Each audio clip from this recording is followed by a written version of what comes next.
The auction block smelled like rotting wood and desperation, and Helena Owens knew she would be standing on it by sunset. She pressed her back against the wagon's rough interior, chains clinking softly at her wrists, and stared through the gaps in the planks at the dusty streets of Cowboy, Wyoming territory. It was June of 1882, and the late afternoon sun painted everything in shades of gold and amber. Through the wagon slats, she could see townsfolk going about their business, carefully avoiding looking at the human cargo parked near the general store. Nobody wanted to acknowledge what was about to happen, even though everyone knew. Her father had sold her 3 days ago. Not because he needed the money, though times were hard. Not because he hated her, though he might have. He sold her because Helena was different, and different meant dangerous in a town where conformity kept you alive. She could read and write better than the schoolteacher. She could shoot straighter than any man in town. She had opinions about politics and religion and the rights of women. She refused to lower her eyes when men spoke to her. She asked questions nobody wanted to answer. And most damning of all, she had rejected every marriage proposal from the sons of respectable families, insisting she would choose her own husband when she was ready. At 22 years old, she had become an embarrassment her father could no longer tolerate. The wagon door creaked open, and Silas Morton climbed inside. He was the man her father had sold her to, a trader who dealt in unorthodox goods, human beings who did not fit into polite society. Morton was thin as a rail, with yellowed teeth and eyes that never quite met yours directly. "Time to clean you up," he said, gesturing to a girl behind him who carried a basin of water and a clean dress. "Can't sell damaged goods, but I can sell spirited ones. There's men who pay extra for that." Helena did not flinch. She had learned long ago that showing fear only made men like Morton bolder. The girl, barely 16, washed Helena's face and hands with trembling fingers, then helped her change from her torn traveling dress into something newer. It was plain calico, faded blue, but it was clean. Helena suspected Morton had used it for other women before her. "Where are we?" Helena asked the girl quietly. "Cowboy, miss. Wyoming territory. Mr. Morton brings his cargo here twice a year, says the ranchers pay good money. For women." The girl's eyes filled with tears. "For anyone who can work. For anyone who won't be missed." Morton grabbed Helena's arm and pulled her toward the wagon's exit. "Enough talking. The auction starts in an hour and I want you visible. Let the buyers get a good look at what they're bidding on." The auction block stood in the center of town. Though everyone pretended, it was just a platform for announcements. Helena was not the only person being sold today. There were 3 others. A Chinese man whose crime was existing in a town that had decided it did not want Chinese residents. A young Mexican woman whose family had been run off their land, and an older black man whose freedom papers had mysteriously disappeared. Helena's stomach churned with rage and helplessness. This was America in 1882, land of the free, and here they all stood, about to be sold like cattle. The crowd began to gather as the sun dipped lower. Ranch hands, prospectors, businessmen, even a few women who watched with expressions Helena could not quite read. Pity, contempt, relief that it was not them on the block. Morton made his announcements with practiced ease, describing each person's skills and qualities like he was selling horses. The Chinese man went first, purchased by a railroad foreman for labor. The Mexican woman went next, bought by a saloon owner, and Helena tried not to think about what work she would be doing. The older black man was purchased by a ranch owner who at least had the decency to look ashamed. Then it was Helena's turn. Morton pulled her forward and she stumbled slightly on the stairs, her chains making it difficult to balance. She straightened immediately, refusing to show weakness. The crowd murmured. Helena lifted her chin and stared out at them, making eye contact with as many as she could. If they were going to buy her, they would have to look her in the eyes while they did it. This here is Helena Owens, 22 years of age, healthy, strong, and educated. Can read and write, which some of you might find useful. Can cook and clean, sew and garden. Also can shoot, which her previous owner listed as both an asset and a liability, depending on your perspective. Laughter rippled through the crowd. Helena's jaw tightened. She's got spirit, as you can see. Some men like that. Some men want to break it. Either way, she'll fetch a good price. We'll start the bidding at $50. $50. The price of a decent horse. Helena wanted to scream, but she kept her mouth shut. Screaming would not change anything. 60, called a voice from the back. A ranch hand with a cruel smile. 70, said another, a prospector by the look of his dusty clothes. 80, said a woman's voice, sharp and businesslike. Helena recognized her as the owner of the boarding house, a widow who ran her establishment with an iron fist. That might not be so bad, Helena thought. At least she would not be alone with a man. 100, came a new voice, deep and steady. The crowd parted slightly, and Helena saw him for the first time. He was tall, well over 6 feet, with broad shoulders and the weathered look of someone who spent his life outdoors. He wore dusty trail clothes, a worn hat pushed back on his head, and had the kind of face that was more interesting than handsome, all strong lines and sun-weathered skin. His hair was dark brown, streaked with lighter shades from the sun, and his eyes were a startling gray-blue. He looked to be in his late 20s, maybe 30 at most. But what struck Helena most was the way he looked at her, not with lust or cruelty or pity. He looked at her like she was a person, not property. Like he saw her, really saw her, and was not afraid of what he saw. $100, Morton repeated, clearly pleased. Do I hear 120, 120, the ranch hand called out. 150, the tall man countered without hesitation. The bidding continued, climbing higher. Helena's heart pounded. She did not know if she wanted this stranger to win or lose. Being sold was being sold, no matter who bought you. But something in his steady gaze made her think that maybe, just maybe, he was different from the others. 200, the tall man said when the ranch hand bid 190. Silence fell over the crowd. $200 was serious money, more than most men made in half a year. The ranch hand shook his head and stepped back. No one else raised their hand. Morton grinned. Sold to the Cowboy for $200. Name for the record. Owen Yates, the tall man said, moving forward. I have a ranch about 10 miles north of here. He counted out the money in crisp bills, each one a nail in the coffin of Helena's freedom. Morton snatched them up greedily, then unlocked Helena's chains with a key from his belt. She's all yours, Mr. Yates. Pleasure doing business. Owen Yates did not respond to Morton. Instead, he looked at Helena and said quietly, My wagon's across the street. Are you able to walk, or do you need a moment? The question surprised her. She had expected him to drag her away immediately, assert his ownership. Instead, he was asking about her comfort. I can walk, she said, her voice rougher than she intended. They crossed the street in silence, the crowd parting for them. Helena was acutely aware of every eye on her, judging, speculating. She kept her spine straight and her eyes forward. Owen's wagon was a sturdy affair, clearly well maintained, pulled by 2 strong horses. He offered her his hand to help her up onto the seat, and after a moment's hesitation, she took it. His palm was calloused and warm. He climbed up beside her and took the reins.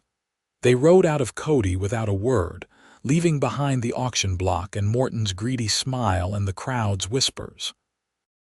Helena watched the town disappear behind them, wondering if she would ever see another settlement again, wondering what Owen Yates had planned for her, wondering if she would survive long enough to escape. The landscape stretched out before them, vast and beautiful and merciless. The Shoshone River glittered in the distance, and the Absaroka Mountains rose up against the darkening sky. Wyoming territory was stunning country, full of promise and danger in equal measure. Helena had lived here her whole life and still felt small beneath its endless sky. They rode for nearly an hour before Owen finally spoke. "Are you hungry?" Helena blinked. Of all the things she had expected him to say, that was not on the list. "Yes. There's jerky and hardtack in the bag behind the seat. Help yourself." She twisted around and found the supplies. The jerky was tough but flavorful, and she had not eaten since morning. She ate slowly, trying to maintain some dignity, while Owen kept his eyes on the trail ahead. "My ranch is called the Double Y," he said after a while. "Been running it for 5 years now. I have about 300 head of cattle, a decent house, and enough land to make a living. I employ 4 ranch hands who live in the bunkhouse. There's a woman, Rosie, who comes in twice a week to help with laundry and heavy cleaning." Helena swallowed her bite of jerky. "Why are you telling me this? Figured you'd want to know where you're going, what your situation is." "My situation is that I'm property. That's all I need to know." Owen was quiet for a moment, then he said, "No, you're not." Helena turned to stare at him. "I'm sorry, what?" "You're not property. I didn't buy you to own you, I bought you to free you." The jerky turned to ash in her mouth. "That makes no sense. You just paid $200. I paid $200 to get you away from men who would have hurt you. The ranch hand who was bidding, I know him. He's a mean drunk who beats his horses and worse. I wasn't going to let him get his hands on you." Helena's mind spun. "So what, you're just going to let me go, drop me off at the next town? If that's what you want, yes, but I'd like to make you an offer first." She waited, every muscle tense. "Work for me. Real work with real pay. I need someone who can read and write to help me keep my books. I'm terrible at figures and I've been losing money because of it. You can help with the ranch if you want, or just focus on the paperwork. You'll have your own room in the house, your own space. I'll pay you a fair wage, same as I'd pay any employee. And when you've saved enough to go wherever you want to go, you're free to leave." Helena stared at him. "Why would you do this?" Owen's jaw tightened. "Because what happened back there was wrong. Because selling people is wrong, no matter what excuse folks use to justify it. And because I've got the means to help, so I should. You don't even know me." "No, but I know enough. I know you're brave, standing up there with your head high when you had every reason to fall apart. I know you're smart, or your father wouldn't have mentioned your education like it was a curse. And I know you deserve better than being sold like livestock."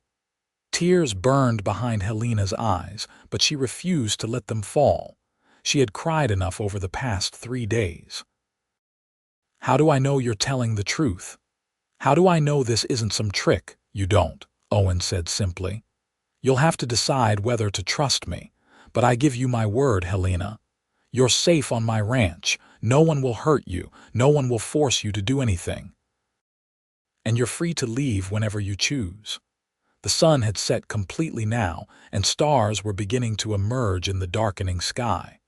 The wagon rolled on, wheels creaking, horses' hooves clopping steadily. Helena sat in silence, turning Owen's words over in her mind. It could be a lie. It probably was a lie. Men did not spend $200 out of the goodness of their hearts, but something in his voice, in the way he looked at her, made her want to believe.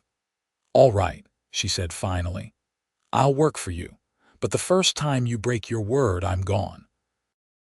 And I will find a way to leave, no matter what you do to stop me." Owen nodded. "That's fair. You have my respect for that." They rode on through the night, and Helena felt something unfamiliar stirring in her chest. It took her a while to recognize it as hope. The Double Y Ranch appeared out of the darkness like something from a dream. There were several buildings, a main house, a barn, a bunkhouse, and various outbuildings. Everything looked well-maintained, solid. Owen pulled the wagon up to the main house and set the brake. "Come on," he said. "I'll show you your room." Helena followed him inside, her legs stiff from the long ride.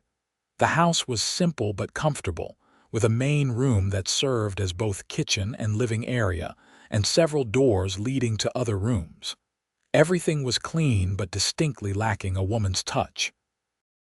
This was a bachelor's home, functional and sparse. Owen led her to a room at the back of the house. It was small but had a real bed, a dresser, a washstand, and even a rag rug on the floor. A window looked out toward the mountains. "It's not much," Owen said, "but it's yours." "There's a lock on the door on the inside. I'm the only other one who sleeps in the house, and my room's at the front. The hands stay in the bunkhouse. Rosie can bring you some proper clothes tomorrow if you give her your measurements." Helena set her hand on the dresser, feeling the smooth wood beneath her fingers. "This is really mine, just mine." "Yes." She turned to face him. In the lamplight, his features were softer, less intimidating. He looked tired, she realized. Tired and sad, like he had seen too much of the world's cruelty and it had worn him down. "Why did you really buy me?" she asked quietly. "Tell me the truth." Owen met her gaze steadily. 3 years ago, my sister was sold at an auction just like that one. She was different too. Too smart, too rebellious, too unwilling to be what everyone wanted her to be. I was working a cattle drive in Montana when it happened. By the time I found out and tracked her down, it was too late. The man who bought her had worked her to death on his farm. She was 19 years old. Helena's breath caught. "I'm sorry." Her name was Olivia. "She looked a bit like you, actually. Same fire in her eyes. When I saw you up on that block, saw the way you stared down that crowd, I saw her, and I couldn't walk away. I couldn't let history repeat itself when I had the power to stop it." The silence stretched between them, heavy with shared grief and understanding. Helena had not expected this, had not expected honesty or kindness or the raw pain in Owen's voice when he talked about his sister. "Thank you," she said finally, "for what you did. Whether it works out or not, thank you for trying." Owen nodded. "Get some rest. We'll talk more in the morning about the work and the pay. There's water in the pitcher and you can lock the door from the inside." He left, closing the door quietly behind him. Helena stood alone in the small room, listening to his footsteps fade down the hallway.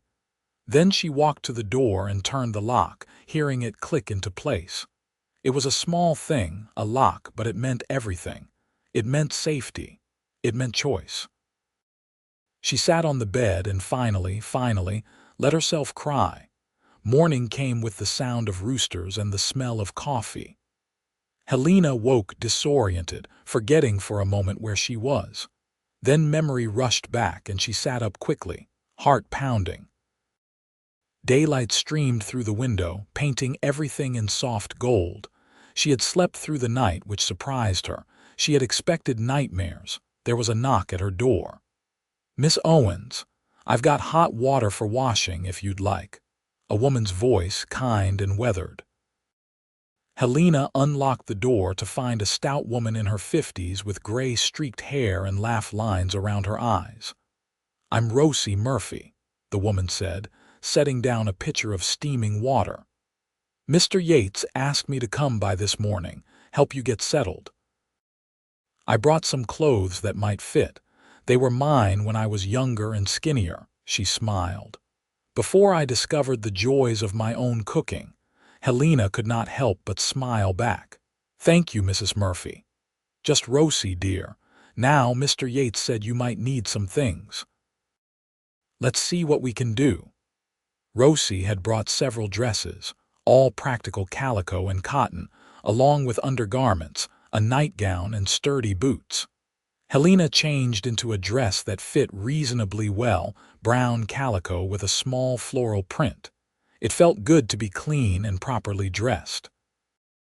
"Mr. Yates is a good man," Rosie said while Helena dressed behind a privacy screen. "I know you might not believe that right now, given how you came here, but I've known him for 5 years, and he's never been anything but fair and honest. He told me what happened, asked me to help make you comfortable. He told you he bought me at an auction. He told me he rescued you from one. There's a difference, you know." Helena came out from behind the screen. I'm still here because he paid money for me." Rosie's expression grew serious. "You're here because he gave you a choice. That makes all the difference in the world." They went to the main room where Owen sat at the table, working his way through a plate of eggs and bacon. He stood when Helena entered, a gesture of respect that surprised her. "Good morning," he said. "Did you sleep all right?" "Yes, thank you." "Rosie, thank you for helping. Can you stay for breakfast?" "Can't, I'm afraid. Got to get back to my own place, but I'll be by day after tomorrow for the usual work." Rosie patted Helena's shoulder. "You take care, dear. And don't let Mr. Yates work you too hard." After Rosie left, an awkward silence fell. Owen gestured to the stove. "There's more eggs and bacon if you're hungry. Coffee too." Helena served herself and sat at the table, acutely aware of Owen's presence. He was a large man, and the house suddenly felt very small, but he kept a respectful distance, focusing on his own breakfast. "I thought we could go over the books today," Owen said after a while. "So you can see what needs doing. The accounts are a mess. I can barely keep track of expenses versus income, and I know I'm being overcharged by some suppliers, but I can't prove it because my records are so poor." "All right," Helena said. "I can help with that." They spent the morning in what Owen called his office, which was really just a corner of the main room with a desk and several crates full of disorganized papers.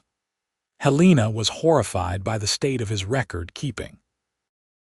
Bills were mixed with receipts, contracts were crumpled and stained, and his ledger had more crossed-out entries than clean ones.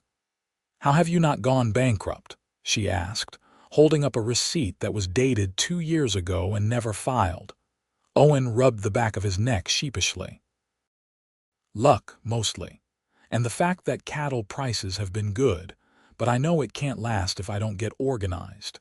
Helena rolled up her sleeves. "All right. We're going to sort everything by date and category first, then I'll create a proper ledger system. Do you have any idea what your actual profit margin is?" "Not really." She shook her head but found herself almost smiling. There was something endearing about his complete incompetence with paperwork, especially contrasted with the obvious competence she had seen in everything else about his ranch. They worked through the day, breaking only for a simple lunch of bread and cheese. Helena found herself relaxing as she lost herself in the work. Numbers and organization were familiar, comfortable. She could control them, make sense of them. And Owen was easy to work with, answering her questions honestly and never hovering or micromanaging. As the afternoon wore on, ranch hands came and went, stopping by to report to Owen or ask questions. They all stared at Helena with undisguised curiosity, but Owen introduced her simply as his new bookkeeper, and his tone made it clear that questions were not welcome. The men tipped their hats respectfully and went about their business. One hand, a young man probably no more than 20, lingered a bit longer. "Pleased to meet you, Miss Owens. I'm Billy Thompson. If you need anything at all, you just let me know." His eyes were friendly without any hint of the predatory gleam Helena had learned to watch for. She nodded politely. "Thank you, Mr. Thompson. Just Billy, miss." After he left, Owen said quietly, "Billy's a good kid. All my hands are decent men. I don't tolerate otherwise. But if any of them make you uncomfortable, you tell me immediately." "I will. By evening, Helena had made a significant dent in the chaos. She had created a basic filing system and started a new ledger with clean entries. Owen looked at her work with something like awe. This is incredible. I can actually understand what I'm looking at. It's just organization, Helena said, but she felt a warm glow of pride. It had been a long time since anyone had appreciated her skills rather than resented them. They ate dinner together, a simple meal Owen prepared of fried potatoes and salt pork. The silence was more comfortable now, less charged. Helena found herself studying him when she thought he was not looking. He had strong hands, she noticed, scarred and calloused from hard work. And there was a gentleness in the way he moved, a carefulness, like he was always conscious of his size and strength. "Can I ask you something?" Helena said. "Of course. Your sister. How did you find out what happened to her?" Owen's expression darkened. "A friend sent me a telegram." By the time I got to Colorado, she had already been buried. The man who bought her said she died of fever, but the neighbors told me the truth. She had been worked 16 hours a day in the fields, given barely enough food to survive. Her body just gave out. Did he face justice? Legal justice? No. What he did wasn't against the law technically. She was his property. The words dripped with bitterness. But I made sure everyone in that town knew what kind of man he was. And I bought every person he had working for him, freed them all, and helped them get to places where they could start over. Cost me everything I had saved, but it was worth it. Helena's throat tightened. That's why you don't have much money now. Why you need the ranch to be profitable. Yes. But I'd do it again in a heartbeat. Money can be earned back. Lives can't. They cleaned up the dishes together, another surprisingly domestic moment. Helena washed while Owen dried, and their hands brushed occasionally, sending little jolts of awareness through her. She tried to ignore it. Getting emotionally involved with Owen would be stupid and dangerous, no matter how kind he seemed. But as the days turned into weeks, ignoring her growing feelings became harder and harder. Helena fell into a routine at the Double Y. She spent her mornings working on the books, bringing order to years of chaos. She discovered that Owen was being overcharged by his feed supplier and helped him negotiate a better contract. She found errors in his property tax assessments and filed the paperwork to get them corrected. She created a budget that would allow him to save money and plan for the future. In the afternoons, she often helped with ranch work. Despite Owen's insistence that she did not have to, Helena found she enjoyed being outdoors, doing physical labor. She helped mend fences, feed the horses, and even learned to assist with calving when a cow had trouble delivering. The ranch hands were initially skeptical of her presence, but they quickly learned she was not afraid of hard work or getting dirty. Billy Thompson became something of a friend. He was cheerful and uncomplicated, and he treated Helena like a kid sister. He taught her to rope properly and improved her already decent shooting skills. "You've got a good eye," he said one afternoon while they practiced targets behind the barn. "Better than half the men here." "My father taught me," Helena said, then wished she had not. She tried not to think about her father, about the betrayal of being sold. Billy seemed to sense her discomfort and changed the subject. "Mr. Yates is planning a trip to Billings next month to sell some cattle. Might be nice for you to go along, see the city, get some proper supplies." "Maybe," Helena said, though the thought of leaving the ranch filled her with unexpected anxiety. The Double Y had become a refuge, a safe haven. The outside world still felt dangerous. Her relationship with Owen deepened in subtle ways. They began eating all their meals together, talking about everything from politics to philosophy to their favorite books. Owen was better read than Helena had expected, with a particular love of poetry that surprised her. He would sometimes recite verses while they worked, his deep voice giving weight to the words.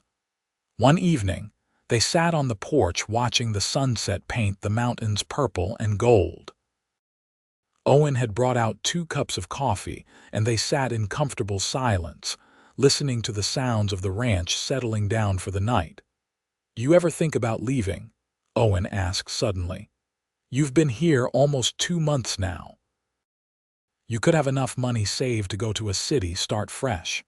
Helena considered the question. The truth was, she had stopped thinking about leaving weeks ago. "Where would I go? What would I do? Anything you wanted. You're smart enough to get work as a teacher or a clerk. You could even start your own business, the way you've helped organize mine. Is this your way of saying you want me to leave?" "God, no." Owen's response was immediate and fervent. "I just want to make sure you're staying because you want to, not because you feel obligated." Helena turned to look at him. The sunset light caught in his eyes, turning them almost silver. Her heart did a slow tumble in her chest. "I'm staying because I want to. I like it here. I like the work. I like feeling useful and appreciated instead of being seen as a problem to solve." "You were never a problem, Helena. Your father was a fool." "My father was a lot of things, but he wasn't a fool. He knew exactly what he was doing, getting rid of a daughter who embarrassed him and making money in the process." Owen's hand moved across the space between them and covered hers where it rested on the porch railing. The touch was warm and gentle and sent electricity racing up her arm. "His loss is my gain, then." They sat like that as darkness fell, hands touching, not speaking, just being together. It was the most romantic moment of Helena's life, and nothing had even happened beyond a simple touch. But the connection between them was undeniable now, a living thing that neither of them could ignore. Over the following weeks, the touches became more frequent. Owen's hand on her lower back as he guided her through a doorway. Helena's fingers brushing his as she handed him papers. Their shoulders touching as they sat together going over accounts.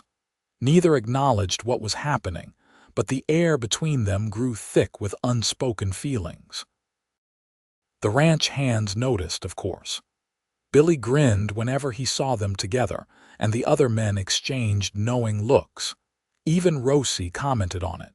"You two are dancing around each other like nervous colts," she said one day while she and Helena hung laundry.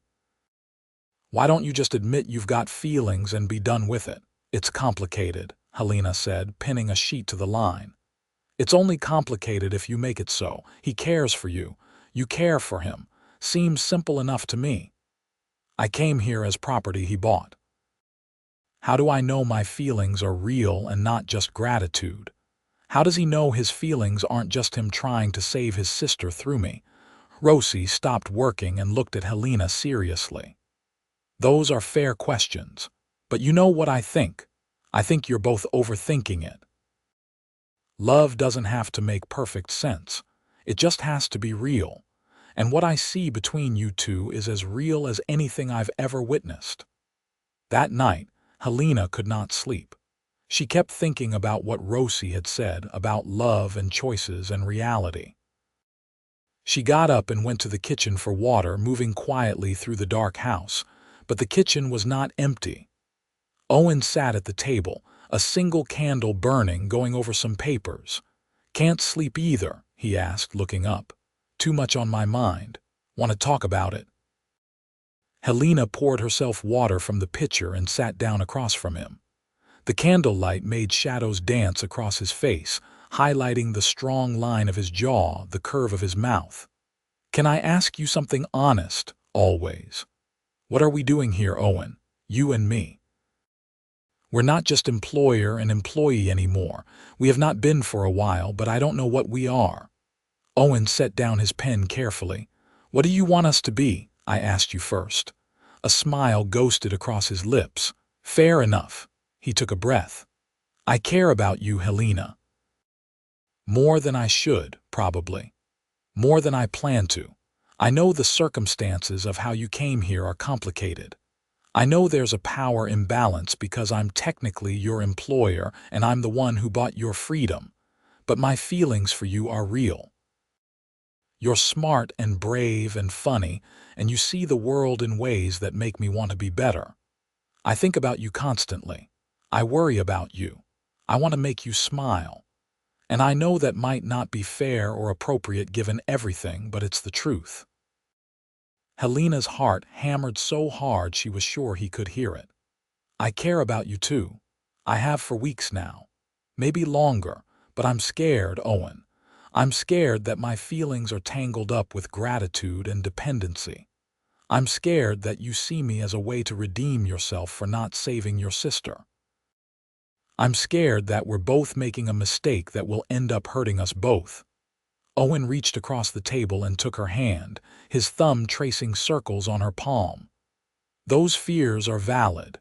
But let me ask you this. When you think about leaving the ranch, how do you feel? Terrified? Sad?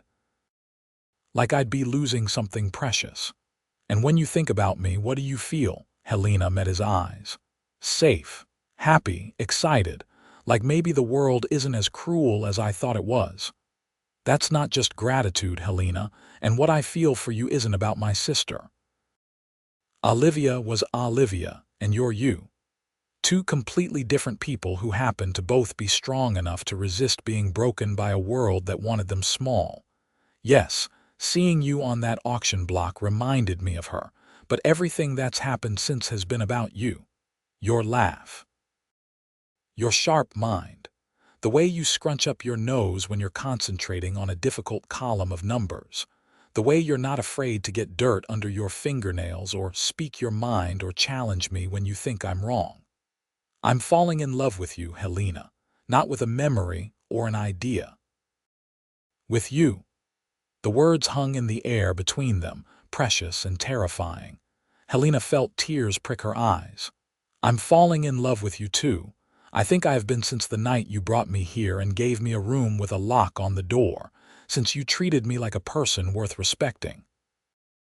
Owen stood and came around the table, pulling Helena to her feet. He cupped her face in his hands, his touch gentle despite his size. Can I kiss you? Yes, Helena whispered.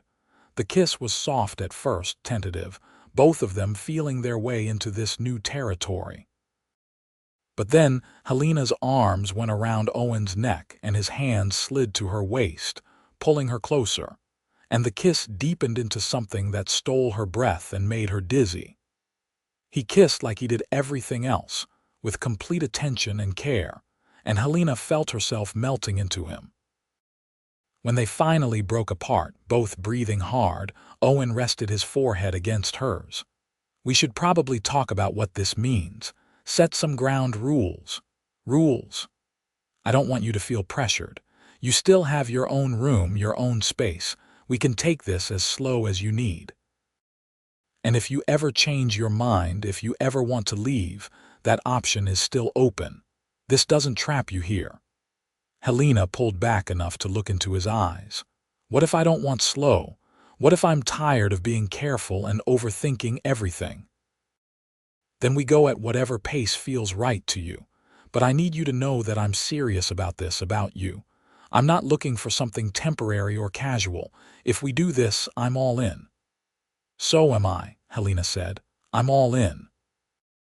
They kissed again, and this time there was no hesitation, just joy and desire and the heady rush of new love. When they finally went to bed, they went to separate rooms, but Helena slept better than she had in months, a smile on her face. The next morning, Owen asked her to go riding with him. They saddled 2 horses and headed out across the ranch, the morning sun warm on their faces. Owen showed her the far boundaries of his property, pointing out landmarks and sharing his plans for the future. I want to expand the herd, he said as they paused on a hill overlooking a green valley. Maybe add some horses too. There's good money in breeding quality stock, and I've been thinking about building a better house, something bigger. The current one is fine for a bachelor, but it's not much for a family. Helena's breath caught. A family. Owen looked at her, his expression open and hopeful. I know we're just starting. I know it's too soon to talk about specifics. But yes, someday I'd like a family, if that's something you want too. I do, Helena said softly. I always have, actually. I just never thought I'd find someone who would want that with me. Someone who wouldn't try to change me or break me. I would never want to change you. You're perfect exactly as you are. They rode back to the ranch hand in hand, their horses walking side by side. The ranch hands noticed immediately, of course. Billy whooped when he saw them and got the other men to start clapping. Owen rolled his eyes but smiled, and Helena found herself laughing. It felt good to be celebrated instead of condemned for once. Over the next few months, Helena and Owen built their relationship carefully, with intention and joy. They worked together during the days and talked for hours in the evenings. They went on rides across the beautiful Wyoming landscape. They read poetry to each other by lamplight. They kissed on the porch under the stars. And slowly, Helena began to heal from the wounds her father and society had inflicted. She began to believe that she was not too much, not too different, not a problem to be solved. She was just herself, and that was enough. In September, Owen took her to Billings for the cattle sale. It was Helena's first time in a real city, and she was overwhelmed by the noise and crowds. But Owen stayed close, his presence a constant reassurance.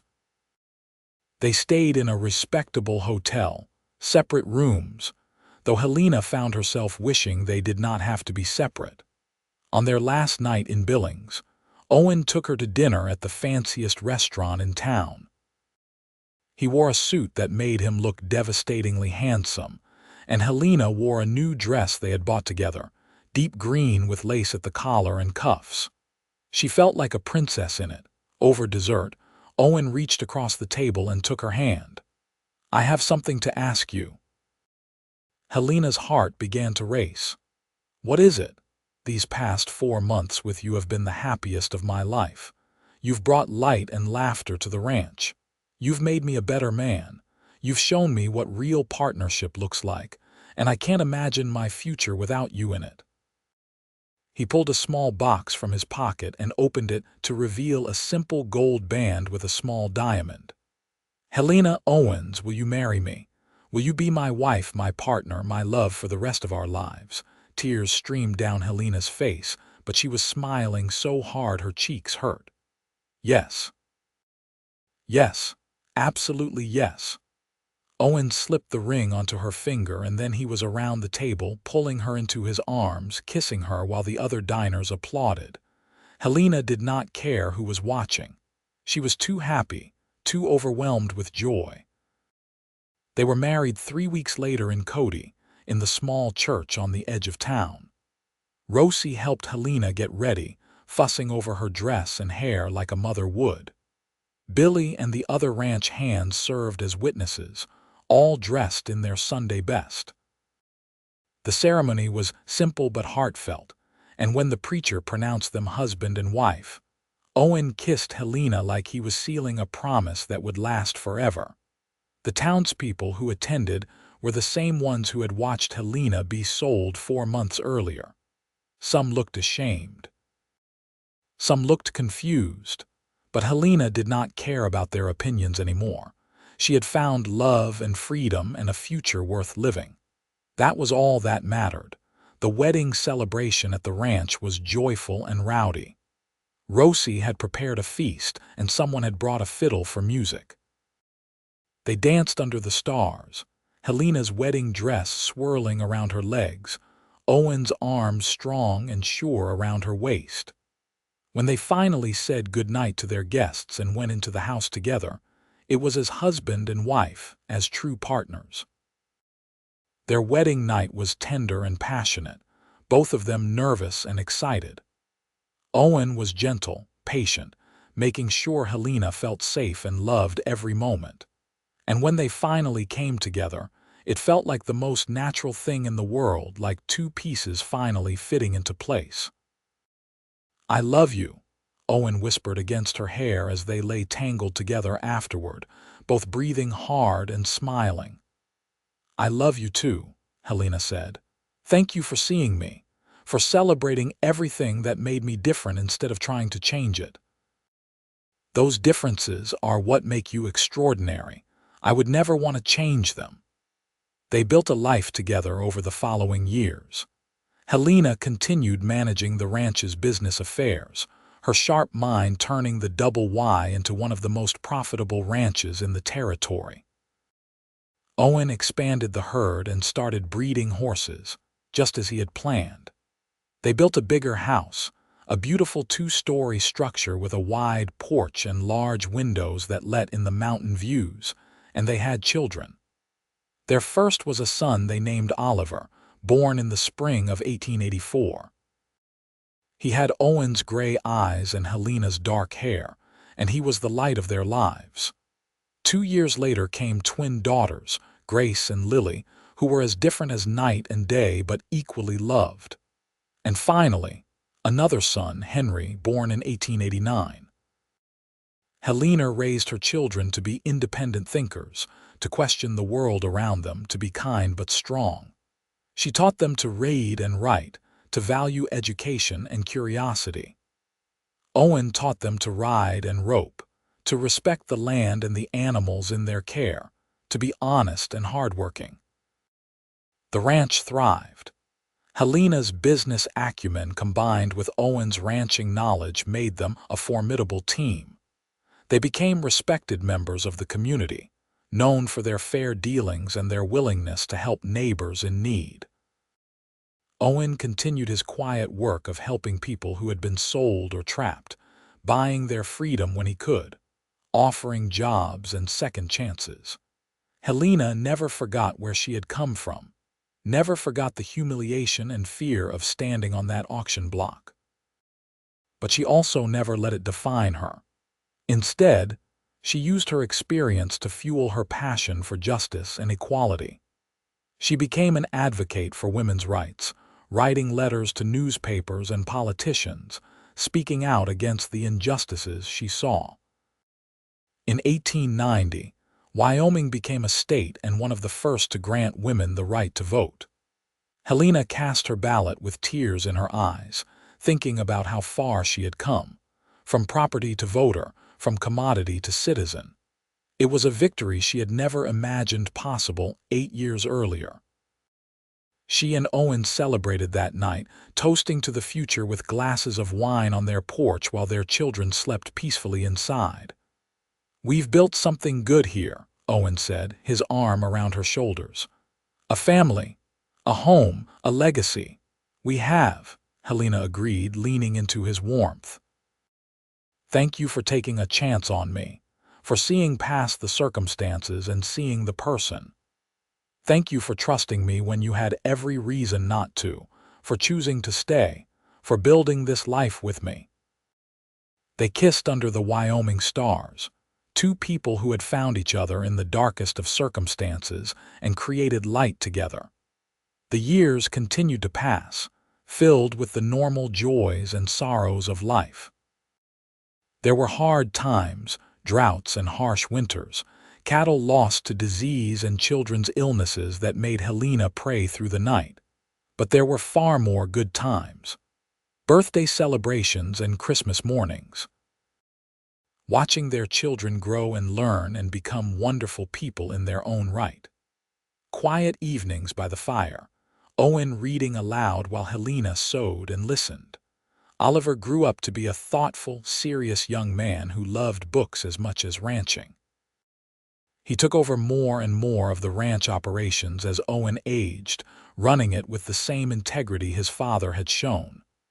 The twins were inseparable, Grace practical and grounded, Lily artistic and dreamy. And Henry was pure sunshine, always laughing, always finding adventure.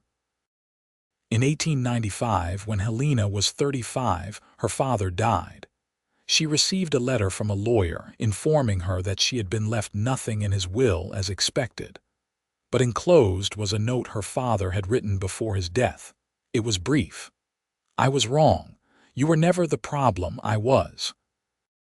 I hope you found the life you deserved."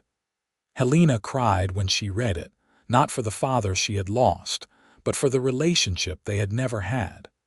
Owen held her while she grieved, understanding that some wounds never fully healed, only scarred over. But even that pain could not diminish the joy of the life she had built. Helena had everything she had ever wanted: love, family, purpose, respect. She was known not as the woman who had been sold, but as Helena Yates, businesswoman, mother, advocate, wife. She had taken the worst moment of her life and transformed it into the beginning of the best. As she and Owen grew older, they loved watching their children start families of their own.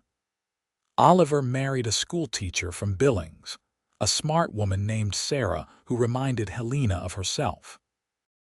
Grace married a rancher from a neighboring property, combining their lands into an even larger operation. Lily became a teacher and married a banker who supported her artistic pursuits. And Henry, true to his adventurous spirit, became a lawman, dedicated to justice and protecting those who could not protect themselves. Grandchildren came, filling the big house with laughter and chaos. Helena and Owen spoiled them terribly, taking them on rides across the ranch, teaching them to appreciate the land and its beauty. They told the grandchildren stories, carefully edited versions of how they had met, emphasizing the importance of seeing people for who they truly were, not what society expected them to be. On their 25th wedding anniversary in 1907, the entire family gathered at the ranch for a celebration. Helena was 47 now, her dark hair streaked with silver, lines of laughter and sun around her eyes. Owen was 52, his hair fully gray, his face weathered but still handsome to her eyes. They renewed their vows in the same church where they had married, surrounded by children and grandchildren and friends who had become family. That night, alone in their bedroom, Owen took Helena's hands and said, "If I could go back to that day in Cody, knowing everything that would come after, I would do it all exactly the same. You are the best decision I ever made." "You saved my life," Helena said softly. "Not just that day on the auction block, every day after, you gave me a life worth living." "We saved each other," Owen corrected. "I was half a person before you, existing but not really living. You brought color to my black and white world." They made love slowly, tenderly, decades of intimacy making them perfectly attuned to each other. And afterward, lying in each other's arms, Helena thought about the scared, angry woman she had been, standing on that auction block, certain her life was over. That woman could never have imagined this.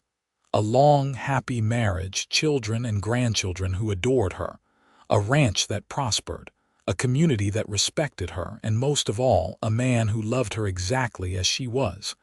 Different was no longer a curse. It was a gift. And she had found someone who celebrated that gift every single day. The years continued their relentless march forward. Helena and Owen aged gracefully, remaining active on the ranch well into their 60s. They took daily rides together, slower now but no less enjoyable. They still worked on the ranch's books together, though Oliver had taken over most of the management. They still read poetry to each other by lamplight. They still kissed on the porch under the stars. In 1920, when Helena was 60 years old, the 19th Amendment was ratified, giving women across the entire country the right to vote. Helena celebrated by throwing a party for all the women in the county, young and old, rich and poor. She spoke about the importance of using their voices, of never letting anyone make them feel small or less than. She talked about her own journey from being sold as property to being a full citizen with rights and representation. Many of the younger women had no idea about Helena's past. When they learned her story, they were awed by her resilience and strength. She became something of a local legend, the woman who had survived an auction block and built an empire. But Helena never forgot that it had not been her strength alone that saved her. It had been Owen's choice to see her humanity, to celebrate her differences, to offer her freedom and then love. It had been his willingness to risk his heart on a woman's society deemed unmarketable and difficult. They grew old together, their love deepening with each passing year. When Helena's arthritis made it hard for her to write, Owen would sit with her, taking dictation for the letters she still insisted on writing to politicians and newspapers about social justice issues. When Owen's back ached from decades of ranch work, Helena would massage it with liniment, her touch still capable of soothing him. Their children and grandchildren visited often, filling the house with life and noise. Great-grandchildren came too, babies born into a world Helena hardly recognized, where women could vote and own property and have careers. She held those babies and thought about how different their lives would be from hers, how many doors would be open to them that had been closed to her. But she also made sure they knew their history, knew that rights were not given freely but fought for and won, sometimes at great personal cost. She wanted them to appreciate what they had and never take it for granted. In the spring of 1925, Owen fell ill. It started as a simple cough but developed into pneumonia. Despite the doctor's best efforts, he grew weaker. Helena stayed by his side constantly, holding his hand, talking to him, reminding him of all the beautiful moments they had shared. On a warm May afternoon, with Helena sitting beside his bed and their family gathered around, Owen squeezed her hand and said, "Best day of my life was when I saw you on that auction block and decided I wasn't going to let the world break you." "You didn't just save me," Helena said through her tears. "You loved me. You gave me everything." "You gave me everything," Owen whispered. "A life full of love and purpose and joy.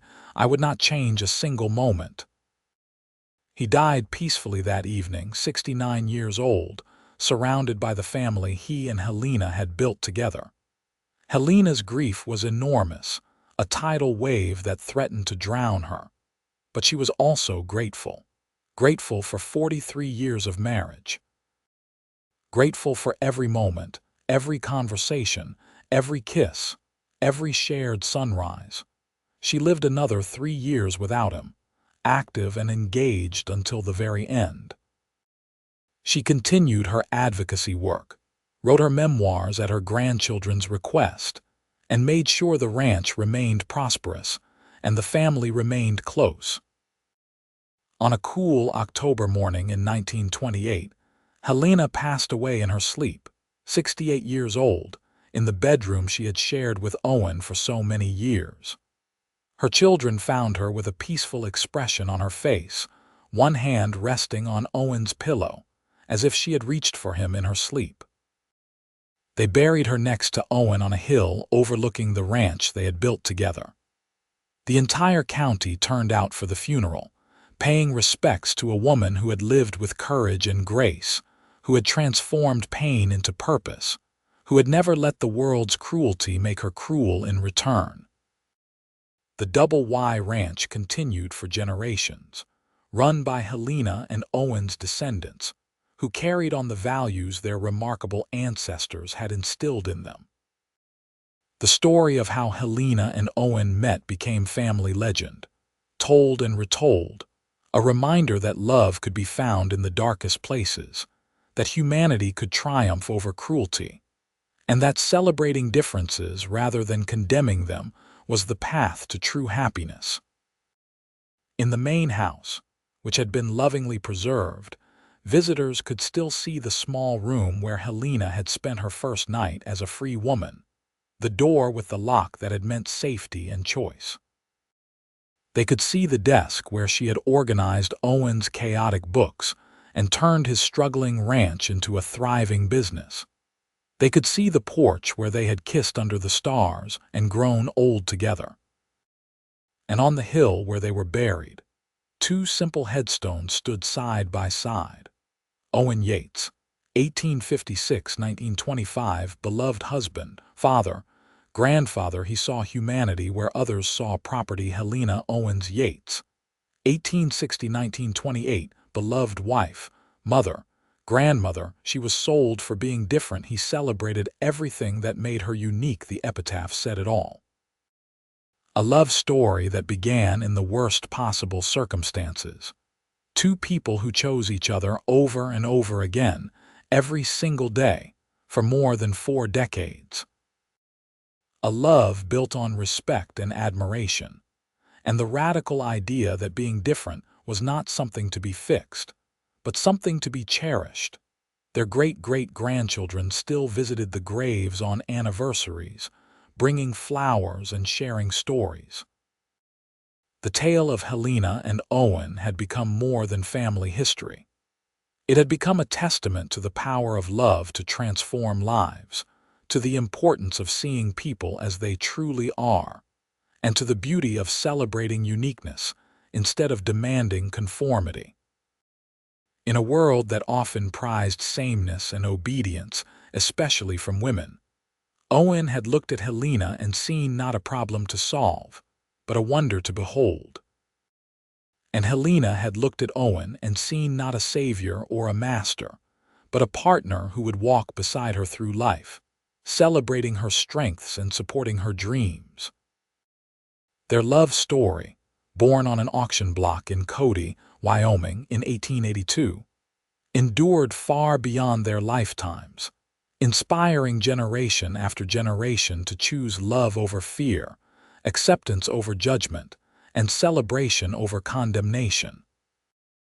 It reminded everyone who heard it that sometimes the most beautiful love stories begin in the darkest places, and that true love sees not what society says someone should be, but who they truly are. And for Helena and Owen, that truth had made all the difference. From the moment he saw her on that auction block, head high despite her chains, Owen knew she was extraordinary. And every day of their life together, he made sure she knew it too. He celebrated her intelligence when others called her too smart. He celebrated her independence when others called her too stubborn. He celebrated her passion for justice when others called her too difficult. He celebrated everything that made her unique, and in doing so, he gave her the greatest gift possible, the freedom to be completely, authentically herself. And she, in turn, had given him the same gift, creating a love that lasted a lifetime and beyond, a love that changed not just their lives, but the lives of everyone they touched. It was a love story for the ages, born in the Wild West, tempered by hardship, and made eternal by the simple truth that real love celebrates differences, honors uniqueness, and sees the extraordinary in what others call ordinary. Helena and Owen Yates had proven that truth with every day of their remarkable lives together, and their legacy lived on, a beacon of hope and love for all who heard their story.